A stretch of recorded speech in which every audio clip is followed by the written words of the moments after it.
All right, it was Friday night. The final score, if you're actually interested, Washington won the game 20-7. That makes Dan Quinn now 8-20 as a preseason head coach.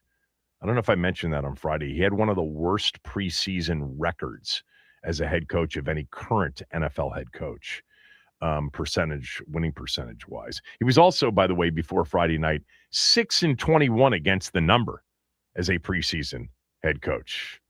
Well, he got the win and he got the cover on Friday night. So I'll start with kind of the obvious, and I say obvious, it's obvious to most of you, but still probably worth mentioning to some of you. Preseason games are primarily for player evaluation, not overall team evaluation. Now, some observations, about the team can be made occasionally, like the team's energy or lack thereof, that can be something to note. But these games aren't played for the purposes of improving your position in the standings. They're played to evaluate players. And for the most part, a large percentage of the players being evaluated are players who are just fighting to either make the 53-man roster or even just make the practice squad of up to an additional 17 players. 26 of the 90 didn't dress. And most of those that didn't dress are starters or, immediate backups or expected rotational players. They didn't play on Friday night. So you got to start with that. The other team actually played some of their starters early in the game. But for our team, no Jaden Daniels, no Terry McLaurin, no Stephon Diggs, no Chiga Conquo, no Bill Krosky-Merritt, no Rashad White, Josh Connerly Jr., no. Sam Cosmi, no. Nick Allegretti because he's hurt, no. I mean, basically like 9 or 10 of the expected starters, were out. And then the defense, same thing. No Kinlaw, no Payne, no Settle, no Owe, no Chason, no Luvu, no Armstrong. He's coming back from the injury. No Amos, no Sandra still, no Nick Cross, no Jeremy Reeves, who's expected to be either a starter or a significant player at safety, no Meek Robertson. So, you add it all up. It's like 90% of the players for our team that you'd expect, knock on wood, to be on the field on September 13th against Philadelphia did not play. On defense, we did see first-round pick Sonny Styles, and we saw one of their big free agent acquisitions, Leo Chenal, out there in terms of players that we're expecting to see a lot of come the regular season. Some of you get very much into trying to evaluate, the game flow, the result of the game, situational football. Don't do that. It makes no sense to do that in these games. The players that will be out there when the real games begin were not out there on Friday night. Add to that, the backups and the backups to the backups in the case of our team actually did face some Miami starters early in the game. I would say one thing with respect to, it's just for player evaluation. I think when you're a team like Washington, because you've got 2 new coordinators and neither coordinator's ever done it in a game before, evaluating them isn't crazy. But really, to be honest with you, it's more for those that could listen in on the headset, like the head coach, to really evaluate it. And actually, Dan Quinn was asked about Blau and Durante Jones on their first night of calling plays. I'll play for you coming up in a few minutes what Quinn said about their first night calling plays. So anyway, with all that understood, here it goes for what it's worth. My observations. And look, you get into the second half of that game, that's tough. I mean, if you're a football fan and you know the difference between what you're watching now versus what we'll be watching in a month, it's really, I've said this before, it might be the worst product offered by any of the 4 major professional sports. Preseason NFL football. Obviously, spring training baseball is important. You get all of the real players playing in the games. The NBA's regular season, you get starters playing in those games. I mean, they're not, the NBA regular season. is a hard watch. I can't speak to what hockey does. But the NFL preseason offering is literally only for, hey, football on TV, and hey, we don't have to pay the players, so this is a net profitable situation for the teams. All right, the things that stood out for me, my observations from this game. Number one was Robert Henry Jr., the running back from UTSA. I thought it wasn't even close for me in terms of the player that made the most positive impression on me. He was running with the 2s and 3s against 2s and 3s. But, with running backs, you can identify natural ability, and he has it as a runner. Excellent vision, patience, burst. Riggo was on the call. He did a great job with B. Mitch the other night in Helly. I thought it was a really good broadcast, actually. Look, it's the game is secondary to, you have to turn those nights into more of a talk show. And I thought the chemistry between the three were really good. Riggo, who has always said, for years, Riggo has said, if you ask him what was the most important attribute that he had, he'd say his eyes, his vision. Like Riggo had phenomenal feel and vision. He saw it before it happened. And that is natural. It's innate. And Robert Henry Jr. has that. He's got excellent vision, patience. He's got burst. He's really good with his feet. He's in his cutting ability. He's decisive. He played at UTSA, and I went back and looked at this just to see what he did because there wasn't a whole lot of discussion and hasn't been a whole lot of discussion about him. He had one of the best games. The first thing I noticed in looking through his game log is the season opener last year at UTSA. He went for 16 carries, 177 yards, 11.2 yards per carry, and 2 touchdowns in the season opener against Texas A&M. If you know anything about college football last year, Texas A&M's defense was stout. Now, it kind of fell apart a little bit towards the end of the year, and then in the playoff game against Miami, especially late in the game when Mark Fletcher, who's coming back for the Canes, had some big runs. But A&M's defense early in the season was really, really good. And this kid had a $177 on 16 carries for 2 touchdowns and a 42-27 loss. He's not big, but he is built for a zone run scheme. And I went back and looked at UTSA a little bit. They ran a bunch of inside and outside zone, and he was very effective at it. So clearly one of the reasons they liked him, brought him in, is they saw that he has the natural ability to be a really good zone runner. I don't know if there's room for him on the roster with Kaytron Allen, and Kaytron Allen being a drafted player. Perhaps that's a factor. I don't think it should be when you're a 6th-round pick. Allen did a pretty decent job, after, the beginning. Dropped a pass. I'll get to that in a moment. But, I thought Robert Henry Jr. helped himself a lot, whether it's for this team or somebody else. Number 2 on the good list for me was Antonio Hamilton Sr. So we've got a junior and a senior. I thought number 34 made an impression on defense and on special teams. And I went back and I looked at my notes when he was playing at the end of last year, and I had him on my good list twice, including in the game against the Giants late, where he was outstanding on defense. They brought him back, a month or 2 ago? It was kind of at the same time, maybe right before, right after Rasul Douglas. He was outstanding on special teams last year. He, as I mentioned, he played well at corner late in the season against the Giants in particular. I had him in my notes as one of the players that stood out in that game. He hits for sure.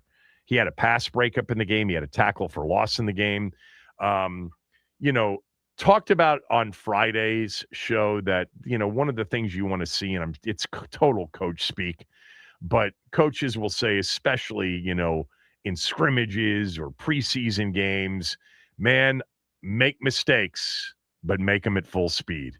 That dude was full speed all night long. Antonio Hamilton Sr. I thought the rookie from Tennessee, Joshua Joseph, stood out a little bit to me. Not so much because of anything he did in spectacular fashion, but it was the way he looked and moved. You know, he backed up James Pierce 2 years ago at Tennessee. Pierce had that incredible rookie season and then got arrested, and who knows? I think he's been suspended already for 8 games for this year.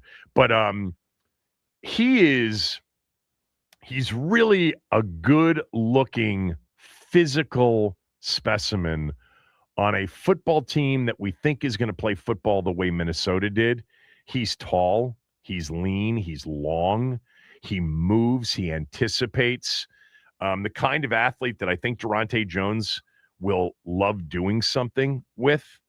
I don't know about the intangible stuff with him. That's always important. I know that he had an outstanding joint practice against the Dolphins on Wednesday, but I thought that Joshua Joseph's stood out a little bit. For me, he did. Number 48, if you don't know what number he was. And then number 86, Jaden Bradley. He's the guy that Terry McLaurin said so many really good things about during the spring. So he's a big, tall receiver. He looked fine as a receiver. He had a couple catches, but he almost blocked 2 punts in the game. I know these aren't the special teams units that you're going to face in the regular season, but when you're trying to make a football team or even a practice squad, and in one preseason game, he was so close on both. And then he had the 2 catches. I noticed him. That's why I put him down here. That was pretty much it on the list of things that really stood out. Like, okay, that's worth noting. On the opposite list, the list of things that weren't so good from the game, again, for what it's worth, obviously you start with the Marcus Mariota injury. Marcus Mariota has a sprained MCL. He's not going to be available the rest of the preseason. That's fine. He's missed preseason time already since he's been here. But the expectation is he'll be ready on September 13th, and that's all that matters. You know, the Allegrettis, the Trey Amoses, the Settles, and now the Marcus Mariotas. You just want, these games don't mean anything. You just want them to be healthy and ready to go when we get to September 13th against Philadelphia, and hopefully he will be. I'm glad, you saw that he played an extra play after the knee. Glad that he took himself out, because regular season game, Marcus, pretty tough guy. He probably would have stayed in there with it. So that was number 1 on the list of things that were not very good. By the way, we're opening up phone lines if you want to weigh in on the preseason game. 301-230-0980. Anything you liked, anything you didn't like. So the second thing on my list is this. I mean, this is more of a 1-unit evaluation, but I've got a couple of player evaluations to go along with it. I just didn't love the way the defense looked early against Miami's ones. Malik Willis was out there. Achane was out there. They had some of their starters out there on offense for Bobby Slowick, their new offensive coordinator, calling plays. Shanahan, Kyle, McVay, the whole tree.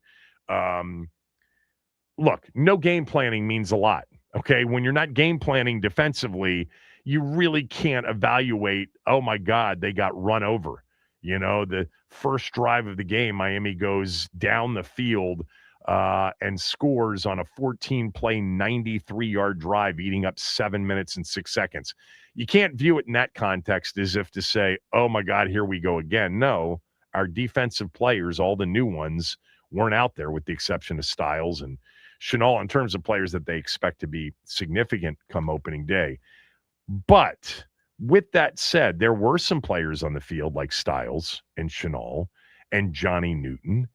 And my biggest concern, and I've voiced this before about Styles, as a young player in particular that isn't necessarily at full physical maturity yet. It's possible he isn't. You're going to have to, in a base 3-4, you're going to have to keep those double teams off of him. You're going to have to keep those big offensive linemen off of him in the run game. Look, the pass rushers that they've added are great.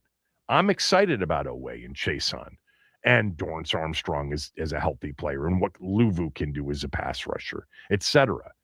But you're not going to be in favorable pass rush situations if you can't stop the run. Number one defensively for this team in 2026 is you've got to be a better run-stopping team. The Eagles are going to try to run the football in week one. Dallas with Javonte Williams is going to try to run the football. Seattle's going to try to run the football. These teams are going to try to run the football. 3rd and 2 is not a great pass rushing down. If you don't get to 3rd down because you can't stop the run and you don't have enough 3rd downs in the game, your pass rush results are not going to be great. Sometimes the best offense is your first down offense because you can avoid 3rd down by being great on 1st down. You've got to stop the run this year. And Styles, I'm excited about him. Don't get me wrong. And nothing about his performance. What did you say to me? You said something to me before the show. Somebody's breaking down Sonny Styles preseason and comparing it to his teammate Arvell Reese. Yeah, it's the folks on Twitter. It's NFL Film Twitter. Once they get their hands on the all 22, they start breaking everything down for like they know it all. Come on. Kevin, we're starved for football. How many plays was Sonny Styles out there for 2 drives, right? Like 2 drives, yeah. Yeah. Okay, so look, I will say, though, that the number one thing with Styles as a rookie to watch, in my opinion, is can he hold up physically, strength-wise, against the run when offensive linemen get to him on that second level. It's going to be a big, big job for Payne and Kinlaw and Settle and company to do a really good job up front.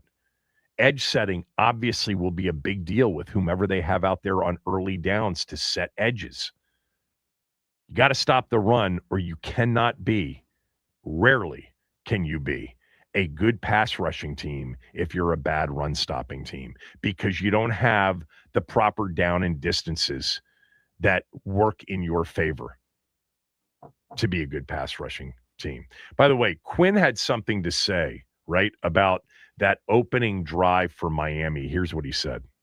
And the first defensive drive may not have been the favorite moment. It certainly was not. Yes. So what are some of your immediate reactions to that drive specifically? Yeah. So early on, I thought just in the run game, it felt, like they were, moving yards after contact. Didn't love how, pass rush to, affect Willis into that space. So although we started slowly, I thought we picked up, steam after that. But as far as a first drive goes to, take it all the way down the field, because kicking off, I think they might have muffed, the catch to go, and then to have a long drive, it's like, damn. So I wanted to find out their resilience and fight. And so to see them come back and get stops after that, I was pleased. But I just thought we needed to start, a little more aggressively, not from a play calling standpoint, just, like how we play. Yeah. I mean, it helps when their starters exit after the first drive. That helps. No Achane and no Malik Willis after the first drive, and then things started to get better, although actually on the second drive they weren't that much better. It just ended with, a fourth down stop that kind of turned the tide a little bit. But against, it was Washington's twos and some, just call them the twos with maybe, a couple of ones and Styles and Chenal on the field against Miami's ones. And it was without game planning. It just wasn't pretty because they were getting manhandled up front. I don't even know if it was yards after contact. There seemed to be the yards after contact came after maybe 3 or 4 yards down the field. So that was just, an observation. And I think I brought it up primarily because I wanted to say about Sonny Styles, there's so much to be excited about, but he's a rookie. And he's physically maybe not at the, level that that'll be at in 2 or 3 years. And it's going to be really important that they do a good job up front to keep the big trench guys off guys like Sonny Styles in the run game. Next up on the list of things that I didn't like. Well, I mean, look, the kicking situation is something you can definitely evaluate in a preseason game. And, Jake Moody doinked one in from 29 yards out. Not a good look.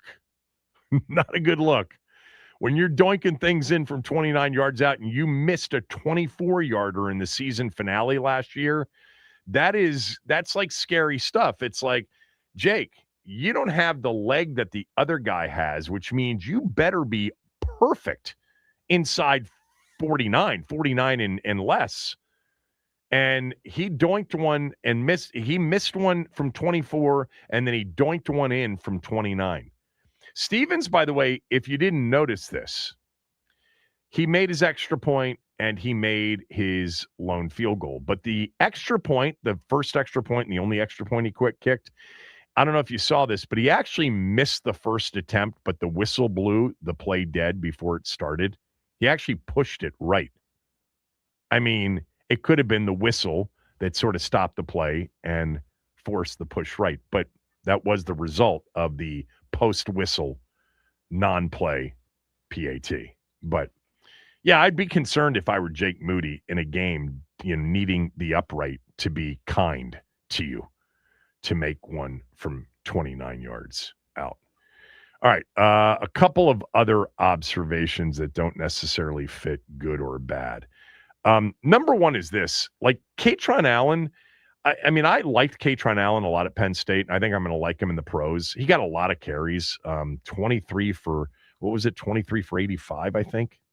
23 for 85, 3.7 yards. He dropped a pass early. Robert Henry Jr., honestly, to me, looked like a more natural zone runner. But Katron Allen's bigger, and he's got good vision, too. Don't get me wrong, and I like him as a runner. I will say this, that to me, when you get into these positions and you're talking about a guy that has perhaps real upside, draft status when you're picked in the 6th round shouldn't have anything to do with it. Like, that's not like, preferential treatment. I know they like Allen. I can't imagine that they don't like Henry Jr. I thought he was just okay. I saw a lot of people kind of saying, well, he bounced back and they had 2 outstanding performances at running back. I would say that they had 1 outstanding performance at running back in terms of just a player evaluation, and one that was solid after his first few carries and after a drop pass early. Again, with no game planning. Makes a difference. This was Dan Quinn. This is what I wanted to play this for you guys.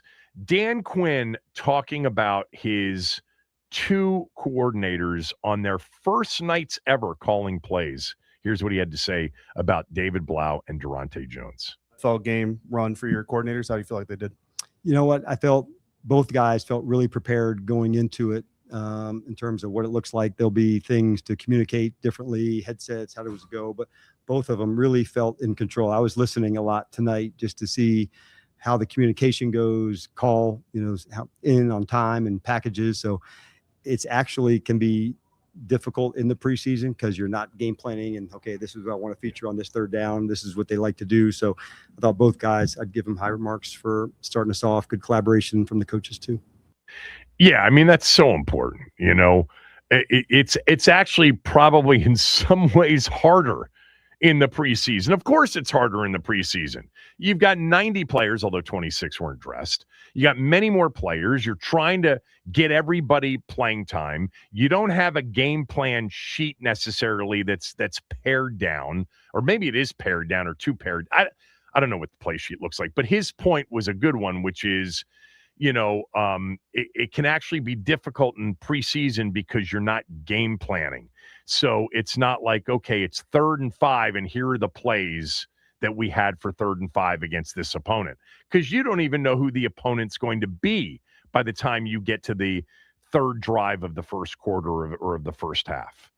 But I didn't sense. There was one timeout that they had to call defensively, and Durante Jones looked a little frustrated on the sideline, but got it together. And other than that, I guess we're really not going to know until the opener.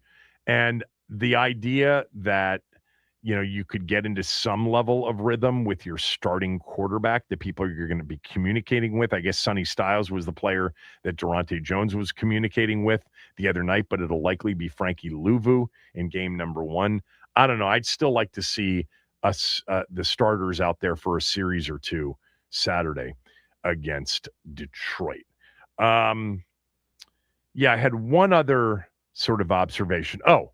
My other observation has to do with Miami. Malik Willis is an interesting deal because Malik Willis this time last year essentially was clinging to life in terms of being on an NFL roster as a quarterback.